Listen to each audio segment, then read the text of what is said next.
ده محامي سعودي بيهدد المصريين، او بمعنى ادق جمهور الاهلي وجمهور الزمالك، ان هم لو هتفوا في ماتش الاهلي والزمالك لفلسطين هيكون في كلام تاني، وهيكون في حبس وسجن وغيره. طب ايه رايك بقى بالعند فيك؟ لا هنهتف لفلسطين وهنقول اللي احنا عايزينه. انتوا مش دولة فتحت صدركم وقلتوا تعالوا العبوا عندنا الماتش؟ محدش قال لكم هاتونا نلعب الماتش عندكم. معروف جماهير الاهلي وجماهير الزمالك بتهتف لفلسطين، وفي مصر الهتاف لفلسطين عادي. عندكم انتوا محذر عشان انتوا يهود الا من رحم ربي. معرفش انت تبع ايه، انت شايف حاجة تاني انت حر فيها، بس احنا كجماهير الاهلي اقسم بالله انا بقسم لك ان جماهير الاهلي والزمالك لا هيعندوك وهيهتفوا، وانت ما تقدرش على جبروت المصريين. وابقى وريني بقى هتعملوا مع المصريين كشعب السعودية. المصريين اللي عندكم في السعودية يقدروا يحتلوا بلدكم. لو انت فاكر انك ذكر يعني الكام صعيدي اللي هناك بس يحتلوا دولتك دي؟ اقسم بالله انا شفت مشهد لصعايدة كانوا مخليين سعوديين مش عارفين يطلعوا بيوتهم. فما تعرضهاش او تفتح صدرك كده. ثم ان هم هيهتفوا لمين؟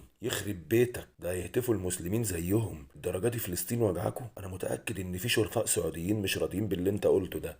ويا اخي ان شاء الله تتحشر مع اليهود، وحسبنا الله ونعم الوكيل. وبما انك قلت ان المكان ده مكان رياضة وملوش داعي للهتافات، مين قالك كده؟ الكرة هي اللي بتوحد الشعوب يا جاهل. انا معرفش انت بقيت محامي ازاي، انت جاهل امي لما تقول كلمة زي كده. الرياضة هي اللي بتوحد الشعوب وبتخلينا نعرف ثقافات بعضينا بزيارتنا لبعض. يا جاهل يا امي، منه لله المعلم المصري اللي علمك وخلاك تتكلم وبقى معاك تليفون يا مقشف يا جربوع. كنت بالبس مقطع دلوقتي طالع تتكلم وعامل نفسك بني ادم يا جربوع يا فسيلة يا صرصار.